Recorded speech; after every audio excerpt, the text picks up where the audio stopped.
Hi. ഇന്ന് ഞാൻ വിചാരിച്ചു കുറച്ച് ഇൻഫോർമേറ്റീവ് ആയിട്ടുള്ള വീഡിയോസ് എടുക്കാമെന്ന്. ലൈക്ക് റിലേറ്റഡ് ടു ഏവിയേഷനിലുള്ള ഗ്രൂമിങ്, മേക്കപ്പ്, ഇതിനെപ്പറ്റി പല രീതിയിലുള്ള ഡൗട്ട്സ് കുറേ ആൾക്കാർക്കുണ്ട്. സോ അതിനെപ്പറ്റി ഒരു ഇൻഫോർമേറ്റീവ് വീഡിയോ ചെയ്യാമെന്നാണ് ഞാൻ വിചാരിച്ചത്. സോ അതാണ് ഞാനിപ്പോൾ പറയാൻ പോകുന്നത്. ഒന്ന് ശ്രദ്ധിച്ച് കേൾക്കണം. നമ്മളിൽ പലരും എയർപോർട്ടിലും അതുപോലെ തന്നെ ഫ്ലൈറ്റിലും യാത്ര ചെയ്തിട്ടുള്ളവരായിരിക്കും അല്ലേ?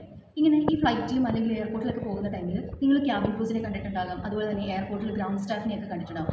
ഇവരെയൊക്കെ കാണുമ്പോൾ നിങ്ങൾക്ക് തോന്നുന്ന ഒരു കാര്യമുണ്ട്, എന്തുകൊണ്ടാണ് ഇവരെല്ലാവരും ഒരേ രീതിയിലുള്ള മേക്കപ്പ്, ലൈക്ക് ഒരേ രീതിയിലുള്ള ലിപ് ഷെയ്ഡ്, ഒരേ രീതിയിലുള്ള നിങ്ങൾ ഐ ഷാഡോസ്, അതുപോലെ തന്നെ ഹെയർ സ്റ്റൈൽ ഒരേ രീതിയിലായിരിക്കാം, നെയിൽ പോളിഷ് ഒരേ കളറായിരിക്കാം, എന്തുകൊണ്ടായിരിക്കാം എല്ലാം ഒരേ രീതിയിൽ ചെയ്യുന്നതിൻ്റെ പിറകിലുള്ള കാരണം? എയർലൈൻസിന് അവർക്ക് അവരുടേതായിട്ടുള്ള കുറച്ച് ബ്രാൻഡുകളുണ്ട്, അവരുടേതായിട്ടുള്ള പ്രോഡക്റ്റുകളുണ്ട്. ബ്രാൻഡുകൾ എന്ന് പറഞ്ഞാൽ ലൈക്ക് മാക്ക്, അതുപോലെ തന്നെ ലാക്മി, മെബ്ലിൻ, ഇതുപോലെയുള്ള കുറേ ബ്രാൻഡുകൾ ഓരോ എയർലൈൻസിനും സെപ്പറേറ്റഡ് ആയിരിക്കും. സോ ഈ പറയുന്ന ബ്രാൻഡുകളിലുള്ള ഷെയ്ഡുകൾ ഇത് മാത്രമേ നമുക്ക് ഉപയോഗിക്കാനായിട്ട് പറ്റത്തുള്ളൂ. സോ ഇതാണ് ലിപ്സ്റ്റിക്കും അതുപോലെ തന്നെ നിങ്ങളുടെ ഐ ഷാഡോസും എല്ലാം അതിൻ്റെയൊക്കെ കളേഴ്സ് ഒരേ രീതിയിൽ കാണുന്നതിൻ്റെ ഒരു ഇതാണ് റീസൺ.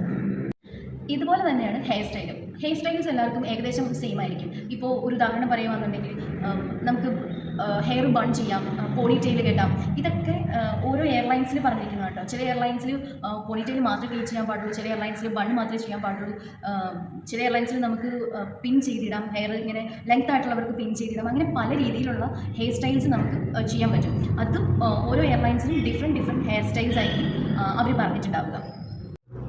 എൻ്റെ സ്റ്റുഡൻസും അതുപോലെ തന്നെ നമ്മളെ അറിയാവുന്ന നമ്മുടെ പേഴ്സണൽ ലൈക്ക് അടുത്തുള്ള ആൾക്കാരും ഒക്കെ ചോദിക്കുന്ന ഒരു കാര്യമുണ്ട്, എന്തിനാണ് മിസ്സേ ഇത്രയും മേക്കപ്പ് ചെയ്യേണ്ട ആവശ്യമുണ്ടോ, ഇത്രയും ലിപ്സ്റ്റിക് ഇടേണ്ട ആവശ്യമുണ്ടോ, ഫൗണ്ടേഷൻ ഇത്രയും കണ്ട ആവശ്യമുണ്ടോ എന്നൊക്കെ പലവട്ടം ചോദിക്കുന്ന കാര്യമാണ്.